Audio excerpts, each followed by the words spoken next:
வணக்கங்க.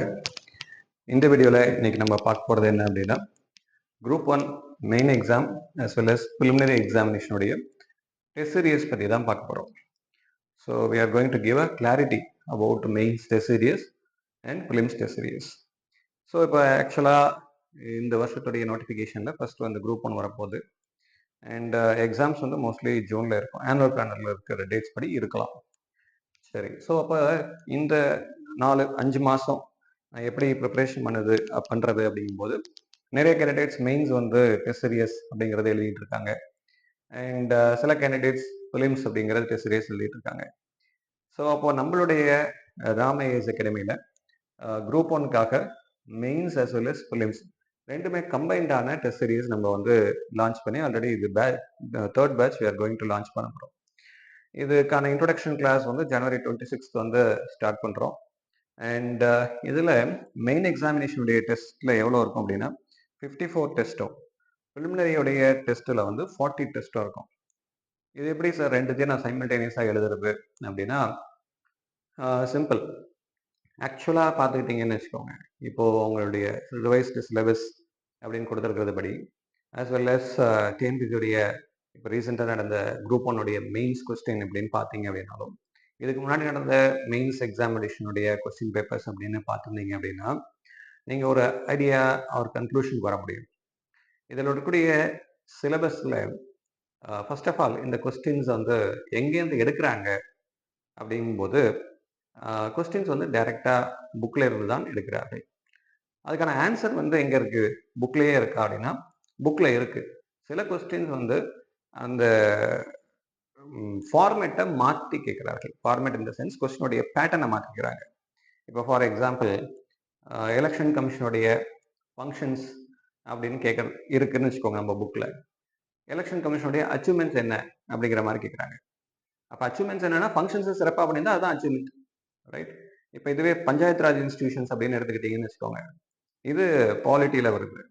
பாலிட்டியில் பஞ்சாயத்து ராஜ் இன்ஸ்டிடியூஷன்ஸ் இவ்வளோ ஆண்டு காலமாக இருக்குது, அதனுடைய அச்சீவ்மெண்ட்ஸ் என்ன அப்படின்னு கேட்குறாங்கன்னு வச்சுக்கோங்க. இந்த ரோல்ஸ் அண்ட் ரெஸ்பான்சிபிலிட்டிஸை எடுத்து எழுதுனீங்க அப்படின்னா அதுதான் வந்து அதுக்கான ஆன்சர். ஸோ அப்போது இந்த இதில் தான் நிறைய கேண்டிடேட்ஸ்க்கு குழப்பமே வருது. ஸோ நான் புக்கில் படிக்கிறேன், ஆனால் கேட்கும்போது கேள்வி வந்து டிஎன்பிசியில் குரூப் 1 மெயின்ஸ்லேயோ குரூப் 2லேயோ எனக்கு இந்த மாதிரி கேள்விகள் கேட்டால் நான் எப்படி எழுதுறது அப்படின்னு. அதுக்கான ஆன்சரும் புக்கில் தான் இருக்குது, ரைட்டா? ஸோ அப்போ கிரீன் ரெவல்யூஷன் வந்து இந்தியாவுக்கு தேவையா தேவையில்லையா அப்படின்னு கேட்குறாங்க அப்படின்னா கிரீன் ரெவல்யூஷனுடைய அட்வான்டேஜஸை எழுதுனீங்க அப்படின்னா அதுதான் தேவை. கிரீன் ரெவல்யூஷனுடைய டிஸ்அட்வான்டேஜ் எழுதுனீங்கன்னா அதுதான் தேவையில்லை, அதுக்கான ஆன்சர். ஸோ அப்போ புக்கில் தான் எல்லாத்துக்குமான சோர்சஸ் இருக்குது. இது சிம்பிளாக சொல்லணும் அப்படின்னா நீங்கள் வந்து புக்கை படிச்சிங்க அப்படின்னாலே உங்களால் மெயின் எக்ஸாமினேஷனுடைய கொஸ்டின்ஸ் வந்து உங்களால் ஆன்சர் பண்ண முடியும். நான் ஒரு சில கொஸ்டின்ஸும் நான் உங்களுக்கு காமிக்கிறேன்.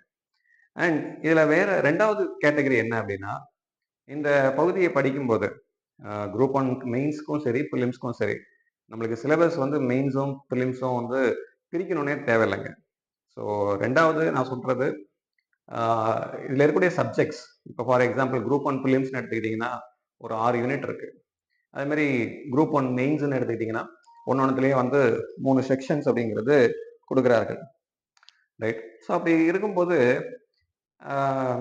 இது எல்லாமே வந்து ஒவ்வொரு சப்ஜெக்டாக இருக்குது. Polity, economy, geography, history, aptitude, இந்த மாதிரி ஏரியாஸ்லேருந்து பிலிம்ஸ்லேயும் அண்ட் இது அடிஷ்னலாக எத்திக்ஸ் அப்படிங்கிறதும் எல்லாம் கொடுக்குறாங்க. ஸோ மெயின் எக்ஸாமினேஷனில் இப்போது நம்மளுடைய இதில் நம்மளுடைய அப்ரோச் எப்படி அப்படின்னா, எப்பயுமே நீங்கள் எப்படி பார்க்கக்கூடாதுன்னா பாலிட்டி அப்படிங்கிறதெல்லாம் பார்க்காதீங்க, எக்கனாமின்னு பார்க்காதீங்க, சயின்ஸ்ன்னு பார்க்காதீங்க, ஜியாகிரஃபின்னு பார்க்காதீங்க. இது ஜென்ரல் ஸ்டடீஸ், அவ்வளோதான். ஸோ அப்போ ஜென்ரல்ஸ் ஒட்டுமொத்த சிலபஸையும் நீங்கள் ஸ்பிளிட் பண்ணாதீங்க. எக்கனாமி, ஜியாகிரஃபி, ஹிஸ்ட்ரின்னு டோன்ட் ஸ்பிளிட். ஒட்டுமொத்தமாக இட் இஸ் ஜென்ரல் ஸ்டடீஸ். அப்போது நம்மளுடைய சிலபஸை பேஸ் பண்ணி இப்போ நம்ம படிக்கிறோம் அப்படின்னா அதில் என்ன ப்ராப்ளம் வருது அப்படின்னா அதில் சிலபஸில் இருக்கக்கூடிய ஒவ்வொரு டாப்பிக்கும் எங்கே இருக்குது அப்படின்னு தேடி தேடி படிக்கிறாங்க. இப்போ நம்மளுடைய சிலபஸ்லேயே உதாரணத்துக்கு நான் சிலபஸ் காமிக்கிறேன். ஸோ டிஎன்பிசியுடைய குரூப் 1 சிலபஸில்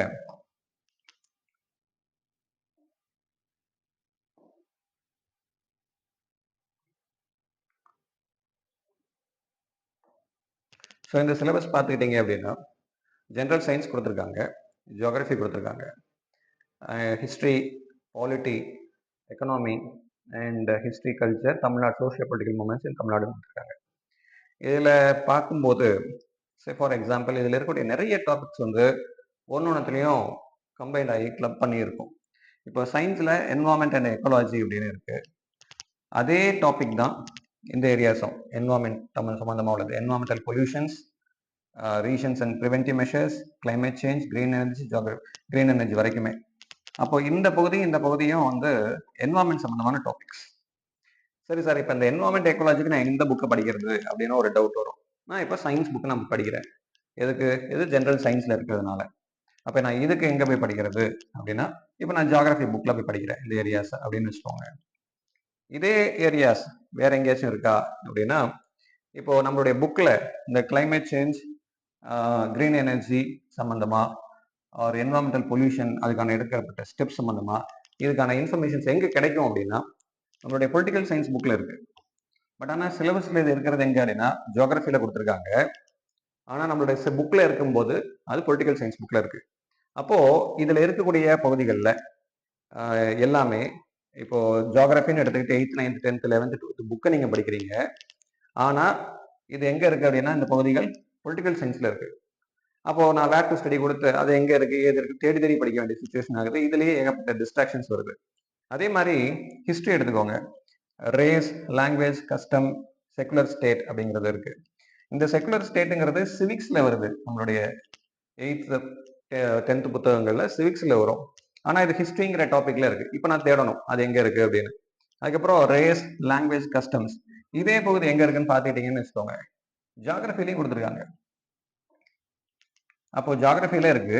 இந்த ஹிஸ்டரியில குடிக்கப்பட்ட பகுதி அதுக்கும் நம்ம படிக்க வேண்டியது ஜியாகிரபி புக்ல தான் படிக்கணும். 11th 12th ஜியாகிரபில தான். ஸோ அதுலேருந்து நம்ம புரிஞ்சிக்க வேண்டியது என்ன அப்படின்னா இந்த சிலபஸே சப்ஜெக்ட் வைஸ் போகாதீங்க. ஸோ இட் இஸ் ஜென்ரல் ஸ்டடீஸாக பாருங்கள். ஸோ ஜென்ரல் ஸ்டடீஸாக பார்த்தீங்கன்னா உங்களுக்கு சிலபஸ் முடிக்கிறது ஈஸி. சரி சார், இப்போ நான் தேடி தேடி படிக்கிறேன். இதெல்லாத்தையும் எங்கே தேடி தேடி படிக்கிறேன்? புக்கில் நான் தேடி தேடி படிக்கிறேன். ரைட்டா? அப்போ நான் புக்கில் தேடி தேடி படிக்கிறதுக்கு பதிலாக ஒரு செட் ஆஃப் புக்ஸை ஃபுல்லாக நீங்கள் படிச்சிட்டிங்க அப்படின்னா இதில் உள்ள சிலபஸ் கவர் ஆகிடும் இல்லையா? ப்ரிலிம்ஸ்க்கும் மெயின்ஸ்க்கும் கவர் ஆகிடும். ஸோ அதனால அதை பேஸ் பண்ணி தான் நம்ம என்ன பண்ணியிருக்கோம் அப்படின்னா நம்மளுடைய இந்த டெஸ்ட் சீரியஸ் அப்படிங்கிறத கொடுக்குறோம். இன்னொரு எக்ஸாம்பிள் நான் சொல்கிறேன் பாருங்க. ஃபார் எக்ஸாம்பிள் நம்மளுடைய குரூப் 1 கொஸ்டின் பேப்பர் எடுத்துக்கோங்க. குரூப் 1 கொஸ்டின் பேப்பர்ல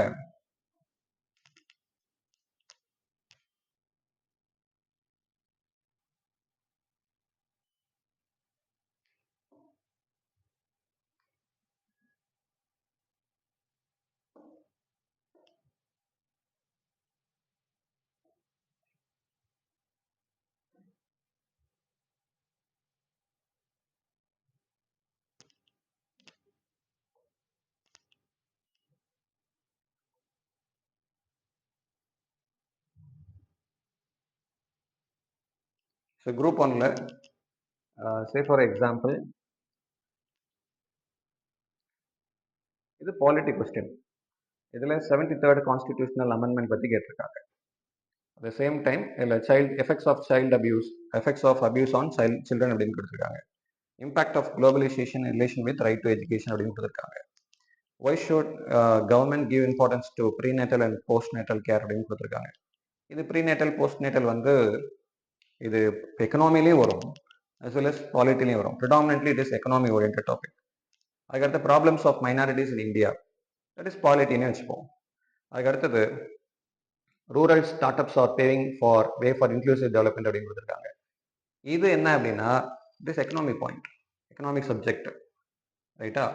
அண்ட் அதுக்கு அடுத்தது analyse the root causes and impact of violence, justify the need to create awareness about the drastic effects of violence and suggest means to control it அப்படின்னு security related topics இது. And இதுவும் வந்து என்ன அப்படின்னா security related topics. அதுக்கடுத்து social welfare schemes of Tamil Nadu அப்படின்னு கொடுத்துருக்காங்க. அப்போ இதுல இருக்கிற 73rd amendment ensures that empowerment of women through panchayat raj institutions அப்படின்னு கேட்டிருக்காங்க. அப்போ இந்த ஏரியாவே எப்படி இருக்கு அப்படின்னா குவாலிட்டேட்டிவ் ஏரியாஸும் இருக்கு, எக்கனாமிக் ஏரியாஸும் இருக்கு. ரைட்? அப்போ இருக்கக்கூடிய பகுதிகளை நம்ம எதுக்காக இந்த கொஸ்டின் நான் காமிச்சேன் அப்படின்னா இருக்கக்கூடிய பகுதிகளை நம்ம எப்படி எடுத்துக்க கூடாது அப்படின்னா ஸ்பிளிட் பண்ணி இது நான் பிலிம்ஸ்க்கு படிக்கிறதுக்கு உள்ள ஏரியா, இது மெயின்ஸ்க்கு படிக்கிறதுக்கு உள்ள ஏரியா, இது வந்து ஜியோகிரபியில தான் கேட்பாங்க, இது எக்கனாமியில தான் கேட்பாங்க, இது என்வரான்மெண்ட்ல தான் கேட்பாங்க அப்படின்னு எடுக்காதீங்க. டிஎன்பிஎஸ்சி அவங்களுடைய பேட்டர்னை மாற்றிக்கொண்டே இருக்கிறார்கள் கொஸ்டின்ல. யூபிஎஸ்சி மாதிரியே தான் அவங்களும் போறாங்க. யூபிஎஸ்சியில் எப்படி வந்து இருக்கக்கூடிய 4 ஜிஎஸ் பேப்பரையும் ஜென்ரல் ஸ்டடீஸா மட்டுமே பார்க்கணுமோ, சப்ஜெக்ட்ஸாக பார்க்கக்கூடாது. அதே மாதிரி தான் நீங்க இப்போ எக்கனாமிக் கொஸ்டின் கேட்டிருக்காங்கன்னா எக்கனாமிக் சப்ஜெக்ட்ல ஆர் எக்கனாமி இருக்கக்கூடிய பேப்பர்ல சிலபஸ் இருக்கக்கூடிய பேப்பர்ல எக்கனாமிக் கொஸ்டின்ஸ் கேட்டிருக்காங்கன்னா எக்கனாமிக் பர்ஸ்பெக்டிவ்ல எழுதுறேன், ரைட், ஓகே. அதுல சயின்ஸ் அண்ட் டெக் சம்பந்தமாகவும் கேட்குறாங்க. அப்போ நீங்க சயின்ஸ் அண்ட் டெக் இருக்கு, அதாவது வந்து எக்கனாமி பேப்பர், அந்த எக்கனாமி பேப்பர்ல சயின்ஸ் அண்ட் டெக்னாலஜி பத்தி கொஸ்டின்ஸ் கொடுத்துருக்காங்க. இப்போ நீங்க அதை சயின்ஸ் அண்ட் டெக்னாலஜியோடைய வேல ஆன்சர் பண்ணுவீங்களா இல்லை எக்கனாமிக் பெர்ஸ்பெக்டிவ்ல ஆன்சர் பண்ணுவீங்களா அப்படின்னா ஜென்ரல் ஸ்டடிஸ் பெர்ஸ்பெக்டிவ்ல ஆன்சர் பண்ணணும். எந்த ஒரு டாப்பிக்கையும் நீங்க எப்படி மிக்சடா பொலிட்டிக்கல் பெர்ஸ்பெக்டிவ்ல, எக்கனாமிக்கல் பெர்ஸ்பெக்டிவ்ல, ஜியோகிராபிக்கல் பெர்ஸ்பெக்டிவ்ல, ஹிஸ்டாரிக்கல் பெர்ஸ்பெக்டிவ், கல்ச்சரல் பெர்ஸ்பெக்டிவ்ல எழுதுனீங்கன்னா தான் you will get very good score. So அதனால அதை பேஸ் பண்ணி தான் நம்மளுடைய டெஸ்ட் சீரியஸ் உருவாக்கிருக்கோம். சரி சார், டெஸ்ட் சீரியஸ் எப்படி இருக்க போகுது அப்படின்னா, டெஸ்ட் சீரியஸ்ல we are going to focus school books only. இப்போ குரூப் 1 மெயின்ஸ் அப்படின்னா நம்ம எப்படி ஃபோக்கஸ் பண்ண போறோம் அப்படின்னா, 8th புக் எடுத்துக்கிட்டோம் அப்படின்னா 8th சிவிக்ஸ், அதில் இருக்கக்கூடிய யூனிட்ஸ், அதில் ஒரு 6-7 யூனிட் இருக்கு அப்படின்னா அந்த 6-7 யூனிட்டை படிக்கிறோம். அதுல இருந்தே கேள்விகள் கேட்குறோம். மெயின்ஸுக்கு புக்லெட் மாடலில் டிஎன்பிஎஸ்சியுடைய சேம் குரூப் 1 மெயின்ஸ் புக்லெட் மாடலில் கொஸ்டின்ஸ் கொடுத்து 250 மார்க், 10 மார்க்ல 10 கொஸ்டினும் அண்ட் 15 மார்க்ல 10 கொஸ்டினும் கொடுத்து எழுத சொல்ல போறோம். கொஸ்டின் முன்னாடியே கொடுக்க போறது இல்லை, யூனிட்கான சோர்ஸஸும் இருக்கு. எங்க படிக்கணுங்கிறது ஸ்கூல் புக்கை படிக்கணும், அதுல இருக்கக்கூடிய கொஸ்டின் தான் கேட்க போறோம். ஸோ பை விச் இது மூலமா என்ன ஆகும் அப்படின்னா நீங்க புக்கை முதல்ல படிக்கிறீங்க. சரி சார், இதுல எப்படி பிலிம்ஸை கவர் பண்ண போறோம்? இப்போ நீங்க மெயின்ஸ் எழுதுறீங்க இல்லையா, மெயின்ஸ் எழுதினோடனே மெயின்ஸ் எழுதின அடுத்த நாள் நீங்க என்ன பண்ணுவீங்க அப்படின்னா பிலிம்ஸ் அதோடைய டெஸ்ட் எழுதுவீங்க. ஸோ நீங்க அதை அடுத்த நாளோ இல்லைன்னா அடுத்த வாரமோ கூட எழுதலாம். ஸோ அப்போ பிலிம்ஸ் எழுதும் போது அந்த ஏரியாஸ்ல இருக்கக்கூடிய பிலிம்ஸ் சம்பந்தமான ஏரியாஸும் கவர் ஆகிடும். ஸோ அப்போ ஒரு மெயின்ஸ் டெஸ்ட், ஒரு பிலிம்ஸ் டெஸ்ட். சிம்பிளா சொல்லணும் அப்படின்னா ஒரு டிஸ்கிரிப்டிவ் டைப் டெஸ்ட் வந்து ஒரு ஏரியாவில் எழுதுறீங்க, யூனிட் கிடையாது. கம்ப்ளீட் சிவிக்ஸ் 8th 8th இருக்கிற கம்ப்ளீட் யூனிட்ஸ் சிவிக்ஸ் சம்பந்தமா. அது 8th எக்கனாமிக்ஸ் எழுதுறோம் அப்படின்னா கம்ப்ளீட் யூனிட். அது மாதிரி இப்போ 11th எக்கனாமிக்ஸ் எடுத்துக்கிட்டோம் அப்படின்னா 11th இருக்கக்கூடிய நம்ம சிலபஸ் பேஸ் பண்ணிருக்கக்கூடிய யூனிட்ஸ் எல்லாமே. 12th அப்படின்னு எடுத்துக்கிட்டோம், எக்கனாமிக்ஸ் எடுத்துக்கிட்டோம்னா 12th இருக்கக்கூடிய நம்ம சிலபஸ் பேஸ் பண்ணிருக்கக்கூடிய யூனிட்ஸ் எல்லாமே. அதுல மெயின்ஸ்லயும் மெயின்ஸ் பெர்ஸ்பெக்டிவ்லயும் நம்ம எக்ஸாம் எழுத போறோம் அண்ட் பிலிம்ஸ் பெர்ஸ்பெக்டிவ்லயும் எக்ஸாம் எழுத போறோம். சரி சார், அப்ப எப்படி சிலபஸை வந்து கவர் பண்ண போறீங்க? புக்கை கவர் பண்ணாவே சிலபஸ் கவர் ஆகும். அந்த சிலபஸ் கவர் பண்றதுக்கான சாட்டிஸ்பாக்சன் வரணும் அப்படிங்கிறதுக்காக நம்மளுடைய சிலபஸை பேஸ் பண்ணி ஒவ்வொரு யூனிட்டாவும் டெஸ்ட் இருக்கும் ஸ்கூல் புக்கை கம்ப்ளீட் பண்ணணும். ஸோ அப்போ நம்ம ஸ்கூல் புக்கை கம்ப்ளீட் பண்ணிட்டாலே நம்மளால சிலபஸை கவர் பண்ணிட முடியும். அட் த சேம் டைம் அந்த சிலபஸை கம்ப்ளீட் பண்ணோம் அப்படின்னு ஒரு சாட்டிஸ்பாக்சன் வரணுங்கிறதுக்காக ஒவ்வொரு பேப்பருக்கும் யூனிட் வைஸ் டெஸ்ட் இருக்கும். அது இல்லாமல் ஒவ்வொரு பேப்பருக்கும் ஃபுல் டெஸ்ட் இருக்கும். அது இல்லாமல் மாடல் எக்ஸாம்ஸ் இருக்கும். அதே தான் பிலிம்ஸ்க்கும். இப்போ பிலிம்ஸில் வந்து நான் இப்போ 8th 9th 10th புக்ஸ் படிச்சுட்டேன். அதில் பாலிட்டி இருக்குது, எக்கனாமி இருக்குது, ஜியோகிராஃபி இருக்குது, ஹிஸ்ட்ரி இருக்குது, இதெல்லாம் முடிச்சிட்டேன். 11th 12th எக்கனாமிக்ஸ் முடிச்சிட்டேன், ஜியோகிராஃபி முடிச்சிட்டேன், பொலிட்டிக்கல் சயின்ஸ் முடிச்சாச்சு அப்படின்னு ஒரு ஜியோகிராஃபி முடிச்சிட்டோம் அப்படின்னு ஒரு கான்ஃபிடன்ஸ் வந்துருச்சு. இப்போ நான் சிலபஸில் பார்க்குறேன், சிலபஸில் எனக்கு ஒரு சாட்டிஸ்ஃபேக்ஷன் வரணும் அப்படிங்கிறதுக்காக சிலபஸை பேஸ் பண்ணி அதுக்கப்புறமா ஃபுல் டெஸ்ட் எழுதுவீங்க. இதில் ஆப்டிடியூட் வருமா பிலிம்ஸில் அப்படின்னா வரும், ரைட்டா? ஸோ அப்போ இந்த பிலிம்ஸ்க்கான கொஸ்டின்ஸ் எவ்வளோ வரும் இந்த டெஸ்ட்டில் அப்படின்னா 125 கொஸ்டின்ஸ் வரும், ஒரு 30 டெஸ்ட் வரைக்கும். ஆஃப்டர் தட் ஃபுல் டெஸ்ட்லாம் உங்களுக்கு 200 கொஸ்டின்ஸ் வரும். ஸோ இதில் இந்த மெயின்ஸில் பொறுத்த வரைக்கும் மெயின்ஸ்லேயுமே ஒரு 30 டெஸ்ட் வந்து புக் பேஸ் பண்ண டெஸ்ட்டாக இருக்கும். அதுக்கப்புறம் ஃபுல் டெஸ்ட் மாடல் எக்ஸாம்ஸ் அப்படிங்கிறது உங்களுக்கு 24 டெஸ்ட் இருக்க போகுது. ஸோ அப்போ லாஜிக் என்ன அப்படின்னா புக்கு வேர் டு ஸ்டடி எதுவுமே கிடையாது. ஸோ நீங்கள் சிலபஸ் வச்சுட்டு போக போகிறதில்ல, புக்கை வச்சு போகிறீங்க. புக்கை வச்சு கவர் பண்ணும்போது சிலபஸ் கவர் ஆகும். அப்போ புக்கில் எங்கே படிக்கணும் அப்படிங்கிறது சொல்ல போகிறோம். 8th புக்னா 8th புக்கில் இருக்கிற சிவிக்ஸ் மட்டும், 8th புக்கில் ஜியோகிராஃபினா ஜியோகிராஃபி மட்டும், ஹிஸ்ட்ரினா ஹிஸ்ட்ரியில் இருக்கக்கூடிய நம்ம சிலபஸ் பேஸ் பண்ணி யூனிட் மட்டும். இதை படிச்சுட்டு மெயின்ஸ் ஒன்று எழுதுறீங்க, at the same time films எழுதுறீங்க.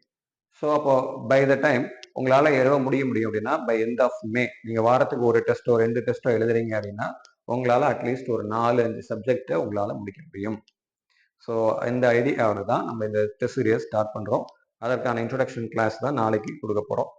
ஸோ இதில் ஜாயின் பண்ணணும் அப்படின்னா நீங்கள் மேலே உள்ள நம்பர் கான்டாக்ட் பண்ணி நீங்கள் ஜாயின் பண்ணிக்கோங்க. ஸோ இது மூலமாக உங்களுக்கு அட்லீஸ்ட் இல்லை, ஒரு 99% you will get a confident about நம்ம இத்தனை நாள் நம்ம புக்கையே முடிக்கல, டெஸ்ட் எழுதி பார்க்கல அப்படிங்கும்போது புக்கை முடிச்சாச்சு அப்படிங்கிற கான்ஃபிடன்ஸ் வரும். சார், இதுக்கு நான் மெயின்ஸுக்கு அந்த புக்கை படிச்சுட்டு இப்போ ஆல்ரெடி வந்த கேண்டிடேட்ஸ் என்கிட்ட கேட்ட டவுட்ஸை தான் நான் உங்கள்கிட்ட சொல்கிறேன். ஸோ அதில் நான் மெயின்ஸுக்கு அப்போ நோட்ஸ் எடுக்க வேணாமா? சரி, ஆக்சுவலாக இந்த டிஎன்பிஎஸ்சி நம்மளுடைய தமிழ்நாடு டெக்ஸ்ட் புக்ஸ் இருக்கு இல்லையா, அதில் சில புத்தகங்களே கொடுத்துருப்பாங்க. இது எதுக்காக உருவாக்கப்பட்டது அப்படின்னா, போட்டித் தேர்வுகளில் படிக்கக்கூடிய மாணவர்களுக்கு பயன்படும் வகையில் தான் இந்த புத்தகம் வடிவமைக்கப்பட்டிருக்கு அப்படிங்கிறாங்க. அப்போ மீனிங் என்ன அப்படின்னா, அதுலேயே அவங்க நோட்ஸ் தான் கொடுத்துருக்காங்க. ஆக்சுவலாக இந்த புக்கே வந்து போட்டித் தேர்வுகளுக்காக வடிவமைக்கப்பட்டது தான். அதை விட்டுட்டு அந்த போட்டித் தேர்வுக்காக வடிவமைக்கப்பட்ட புத்தகத்திலேருந்து நீங்கள் நோட்ஸ் எடுக்கும்போது, ஃபர்ஸ்ட் டைம் நீங்கள் நோட்ஸ் எடுக்கும்போது அது உங்களுக்கு எப்படி இருக்கும்னா, நம்ம ஓகே இதெல்லாம் இம்பார்ட்டன்ட் பாயிண்ட் நீங்கள் நோட்ஸ் எடுப்பீங்க. ஆனால் அந்த நோட்ஸை வந்து படிக்கும்போது, ஒரு அட்டெம்ப்ட் எழுதும்போது நிறைய கொஸ்டின் அதுலேருந்து நம்மளுக்கு ஸ்கிப் ஆயிருக்கும். ஆனால் புக்கில் இருக்கும். அப்போ தான் ரியலைஸ் பண்ணுவோம், ஓகே நம்ம முக்கியமான பாயிண்ட் நிறைய விட்டுட்டோம் அப்படின்னு. அப்போ 2வது முறை புக்லேருந்து நோட்ஸ் எடுப்பீங்க, அதை எடுத்து எழுதுறீங்க. அப்போ நிறைய பாயிண்ட்ஸை நீங்க எடுக்கும்போது, நோட்ஸ் எடுக்கும்போது விட்டு விடுவீர்கள். ஏன்னா அதை பத்தியான இந்த ஸ்கூல் புக்ல எது முக்கியம் முக்கியம் இல்லை அப்படின்னு தெரியாதப்போ நீங்க நோட்ஸ் எடுத்தீங்கன்னா விட்டுடுவீங்க. At the same time notes எடுக்கிறதுனால நோட்ஸ் எடுக்கிறதுக்காக தான் அடிக்ட் ஆகுமே ஒழிய படிக்க மாட்டீங்க.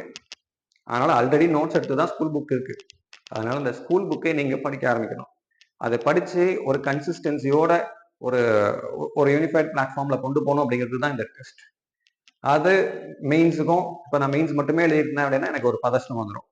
ஸோ என்ன பிலிம்ஸ்க்கு இருக்கே அப்படின்னு சொல்லிட்டு அதை பிலிம்ஸ்க்கும் சேர்த்தாப்புல எழுதுறது தான் இந்த டெஸ்ட்டு. ஸோ இது பேட்ச் 3. மெயின்ஸில் டோட்டல் டெஸ்ட் வந்து 54, பிலிம்ஸோடைய total test 40. So introduction class வந்து January 26. ஜாயின் பண்ணுறவங்க ஜாயின் பண்ணிக்கோங்க and it will be effective. Sir நான் வெளி டிஸ்ட்ரிக்டில் இருக்கேன், நான் ஜாயின் பண்ண முடியுமா? ஜாயின் பண்ணிக்கலாம். ஸோ உங்களுக்கு கொரியர் மூலமாக போஸ்டலில் டெஸ்ட் சீரியஸ் கண்டக்ட் பண்ணுவோம். கொஸ்டின்ஸ் வந்து புக்லெட் முன்னாடியே வந்துடும். ஸோ அதை பேஸ் பண்ணி நீங்கள் டெஸ்ட் வந்து நீங்கள் எழுதிக்க வேண்டியதான். எழுதிட்டு நீங்கள் பிடிஎஃப் அனுப்பிச்சு விட்டா போதும். கரெக்ஷன் பண்ணிட்டு we will provide the feedback. Thank you.